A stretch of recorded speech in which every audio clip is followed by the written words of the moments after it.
Booker T speaking on Ethan Page coming to WWE versus Adam Cole going to AEW. If he lying, may lightning strike me. So thank you at Cyrus on TW. Speaking on the Hall of Fame podcast, Booker T talked about many AEW stars moving to WWE, including Ethan Page. He noted that the era of ego was taking over the company while Adam Cole's move to Tony Khan's promotion didn't serve him too well, which is true. Very true. Ethan Page in AEW, dog, he really wasn't that relevant, man. And then coming to NXT, man, the guy, he's a star, Booker said. I mean, everybody knows Ethan Page right now, man. He's a guy that's doing a hell of a job. When you got a guy who's, let's just say, for instance, Adam Cole in WWE, yeah, man. In NXT, he was super, super hot. I mean, I had touted this guy as being the next Shawn Michaels. A lot of people did. That's what I said. I said that. And then he goes to AEW, gets lost in the shuffle. Really don't hear a whole lot from him. Yeah, it's true, man. And he is hurt. So, I mean, not a good comparison, but it is crazy how badly he hurt himself twice in AEW, you know? And then he's dealing with, like, I think neurological as well or something. So I don't know. We talked about Jey Uso earlier. Here's him crying after his title win. We can show this because it's social media. You can see him. He's like, he's just like, I need a minute. And no, Dude, I got none of the crowd's over. leaving, and none of the crowd's leaving too. Like, and that was after the show. And I mean, we've all been to plenty of wrestling shows. Come on. Yeah, no, you're right. You're right, dude. No one left, and he's like so that's over. George said it too. You got to strike now. You got to sell all You those had glasses and shirts now, and then because if it doesn't stay over, then pull the trigger now. No, that's a Tony Khan move. You got to certain things. You got to push, and like Breaker's just a rookie, dude. I don't even think they should have gave Breaker that belt yet. The whole time I was like, dude, just milk that, because when he gets it, you want it to be a long run, and Gunther just had a long run, so we're not going to get two back-to-back guys just crushing everyone with the belt. So I don't know. It was obviously going to flip-flop around, but at the same time, I didn't think Jey, of all people, was going to be the guy this soon, not on a pay-per-view to do it. So, which is also a great reason to do it too, because that no one was expecting it, which got even a moment. That pop was massive. It was such a loud pop. Jay, I got one thing to say. Come on. You did it on your own, Oos. I mean, that's about time, Jackie. Thanks for rocking with your Oos. Always. What can we expect from the new Intercontinental Champion? We're gonna keep it yeet around here. We're gonna keep it yeet around here, Jackie. Don't switch up. How you celebrating those? The real.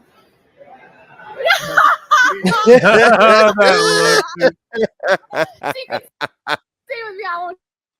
I love seeing Jackie on NHL as well, and good Canadian girl there. And that's another thing too, that it's always funny how Vince and like the old regime wanted to get people that were quote unquote, from real sports or whatever, but then they wouldn't let them go back and do things for it. As where with Jackie Redmond's got like the two different jobs. I know that was why. What was it? Oh, I forget who her name was, but she then joined ESPN. I forget what her name was a couple years ago, but that happened too. So it's cool to see that she's still able to do that kind of stuff. But that's only good for them. Get some more mainstream eyes on things. WWE ambassador Titus O'Neil was featured on the song I Am the Storm, which was used for Cody Rhodes and Roman Reigns' celebrated SmackDown segment. So he's featured on that, dude. Oh, I didn't know that. Me neither. So good for him. And that's awesome. So this thing right here, Fadeaway Media, he figured it out. A lot of people were saying PRF, Penta, Rey Fenix. Well, the Lucha Bros have trademarked the names King Fuego and King Phoenix. We chronicled it on the show already. You guys already know. Also, if we're reading this thing clockwise, it would say PFR or RPF. Right. Okay. Just putting it out there. So that's not. Now, as soon as I saw this, I went, oh, the Viking Raiders, because the voice too is like fate will whatever. But and it looks like Viking. It looks like that's on their shields, dude. They have this stuff on their gear. I can pull up pictures if you guys want, but they have these letters. Like I've seen enough Viking shows and stuff to know this. So then this dude here, Fadeaway Media, with a big W, he pulled this up. So this is the runic alphabet, which is like, I don't know if it's Norse or whatever, but yeah, the letters. So VW is the P, A is this F, Yep. and then R is an R. So, and we also took S's from the Vikings as well. I know that, like this, like words that are like ska and stuff like that, like Oh, SK yeah. and stuff. Those came from Viking stuff like that. So yeah, it's war is WAR, and so they're gonna come back as the War Raiders. What were they called? War Machine or whatever? I don't know. War Raiders, I Yeah. think, is their OG War- name. Yeah, and I know War Machine was when the match that Jim Cornette managed a match, because he mentions it every now and then on his pod when he would see them, especially when they were the Viking Experience. The only reason I thought it might not be them was because I thought they were both injured, but that's awesome, great. I'm glad they're both getting healthy then. Yeah, but that's why you start playing those guys need to be vignettes. back. Yeah, That's why you start playing vignettes, though, because they're starting to build up, and when they come back, yeah, hopefully they can just be themselves from New Japan, basically. Like, that's when they were on fire, and you had people in Japan doing the war, like they were doing that. They don't really do stuff like that, so yeah. they were over like Rover, dude. And that's what Triple H wanted when he originally signed them for NXT. And then because Vince loves Vikings, somebody, wanted to get brownie points with Vince and mentioned it to him. And he, that's what they always said. They tried to hide NXT from him. Like, no, nothing's going on down there. You don't need to see this. They're in training. It's developmental. Nothing's going on down there. Because the moment he'd get his hands on it, it became, NXT 2.0. And there's all these rumors too that the Lucha Bros aren't even done. Like, their contracts are technically, like, they're still working for AEW or something. So who knows? Hopefully they can just show up in WWE soon. But I don't know, man. I could see the Lucha Bros and Motor City being like the two top teams in NXT on the CW. So I know people were like, no, they're main roster right away. But where's any of that confirmed? All we've had is just conflicting reports constantly. Who knows, So that's what I always say when people are like, oh, well, it's been reported. And I'm always wondering, like, well, where does it go back to? Because a lot of people, even people that will like discredit the dirt sheets, will then when they're talking, like, oh, well, we know this is happening. Well, do we know? Because like people are talking about how like they've like the WWE already has masks being produced. Like maybe that their creative services teams are starting to work some things up so that they're ready when they sign them. They're preparing. That's normal. They would totally do that. But people are acting like it's tampering or whatever, which is because it's not like it's not something where tampering can happen. Right. So Puck News, who reported the AEW TV deal was basically imminent or done or whatever, and they're outside of the wrestling bubble. They're like Eric Bischoff has cited people reporting this shit. He's like, yeah, this guy broke this big story and whatever. I don't know. I'm not into it as much on that side, but apparently they're pretty credible, man. If they're talking about stuff like this, it's probably pretty legit. But Wrestle Ops, it's via them. They go, or Puck News says, after seeing early footage of the docuseries surrounding him, Vince McMahon tried to buy the project back from Netflix. Vince had Endeavor's Ari Emanuel chime in too, also voicing concern about the treatment of Vince's alter ego. Netflix refused to let the project go. Then I saw a bunch of people being like, oh, Ari knew, blah, blah, blah. No. This is before Vince had to be fully canceled and they had to kick him out of WWE and all that because they didn't know. But Vince went to Ari to try and help him. Like, dude, they're portraying my character wrong and trying to Ari's not looking. It wasn't like a, hey, man, they're going to get this stuff out about the Janel Grant case. And the thing is the Janel Grant case is nothing in the doc when you guys watch it, if you haven't. Darby's spitting up blood everywhere. Amazing. Already. Great. Anyways, though, so there's no heat on anybody for this, man. This isn't like it had nothing to do with that except other than for Vince's ego and maybe some of the Janelle stuff. But ultimately, and now I'm using her name after I said I never would because these monsters, you know what I mean? People are like, you don't talk about it. It's like, okay, I guess I'll talk about it. I'm going to stop using her name, actually. The situation. And not the Jersey Shore kind, okay, is what we're talking about here. But yeah, so Netflix refused to let it go. Thank God.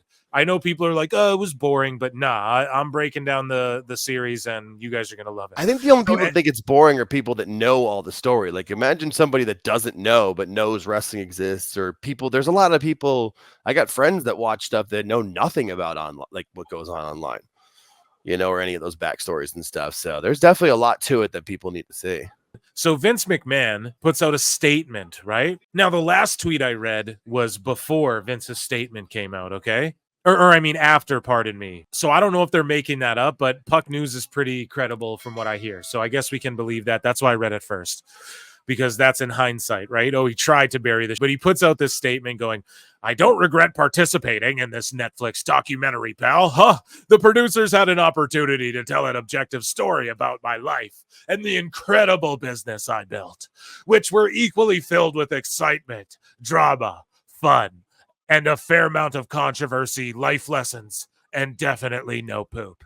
Unfortunately, based on an early partial cut I've seen, this doc falls short and takes the predictable path of conflating the Mr. McMahon character with my true self, Vincent McMahon. The title and promos alone make that evident. A lot has been misrepresented or left out entirely in an effort to leave viewers intentionally confused, pal. The producers use typical editing tricks, which I know all about, with out of context footage and dated sound bites, etc. Much like my text messages. To distort the viewers' perception and support a deceptive narrative. I know. He's gonna puke. I'm gonna puke. In an attempt to further their misleading account, the producers use a lawsuit based on an affair. And it was for surely just an affair that I ended as evidence that I am, in fact, Mr. McMahon. Oh, yeah, pal. I hope the viewer will keep an open mind and remember that there are two sides to every story, pal. I always say there's three sides. There's your side, there's my side, and there's the truth. That's what I always yeah, there's Vince's side, the situation side, and then what actually happened. Stephanie Stephanie M. Chase. Stephanie Chase. So it's Stephanie M. Chase. Okay, there we go. Response from Ann Callis. Hope no relation to Dawn. Attorney for Janel Grant to Vince McMahon's statement. And somebody pointed it out. Like the whole Vince thing is like they're like arguing over phone bills and stuff. I'm not like saying he didn't do anything messed up, but I don't just get why he didn't. If he just paid her, none of this shit would have happened. Yeah. I'm not saying I wish that Vince was around. You guys, I bury him harder than anyone. I make fun of him harder than anyone. And I also am so like every time I'm enjoying WWE, I always throw out there, thank God Vince is gone. You know what I mean? Like anytime I think about this dude and his mess, but if he's so egotistical, which you come to find out throughout this documentary as well, it's like, if he just paid her, this wouldn't have even happened probably, you know? So it's crazy. It's not like she's in love with him. Right. And it wasn't like she was asking for, $30 million. It's like what, 3 or 6? But I mean, that's a lot of money. Yes, but not to him. Yeah. So I don't know. I'm going to keep shaming him for the pooping thing forever and calling him a dumbass for, not being smart enough. No, but like, obviously I don't condone that. I don't want him around WWE, but it's just so foolish, man. It's like that, the power. Yeah, I could fire her, like that's like that's like more valuable to him almost than the money, it seems like, and I think that's because of his relationship with his estranged father, but you'll get that in my breakdown of the doc. Anyways, though, Ann Callis, attorney for Janel Grant, the former WWE employee and SA and human trafficking survivor who has filed a lawsuit against former WWE CEO Vince McMahon, John Laurinaitis, and the organization, released the following statement ahead of the premiere of Netflix's Mr. McMahon docuseries. Vince McMahon physically and emotionally aid and S-aid, YouTube, sorry guys, and human pump peddled Janel Grant for more than 2 years, calling his horrific and criminal behavior an affair. Is delusional and nothing more than a sad attempt to save his shredded reputation. Although Miss Grant has not seen the Mr. McMahon docuseries, we hope it shines a bright light on his abhorrent and criminal actions by accurately portraying the realities of his abusive and exploitative behavior. Miss Grant will no longer be silenced by McMahon. Her story, though deeply troubling and exceptionally painful, is one that can help other abuse survivors find their voices. We seek to hold McMahon, Laurinaitis, and WWE accountable and to give Miss Grant her day in court. So there you go. I don't know. What else can we say? Check out my reviews as they drop. You know what I mean? WWE sources claim that the Lucha Bros are not signed to WWE contracts yet. So you what? like, what is everybody talking about then? I guess they're not signed.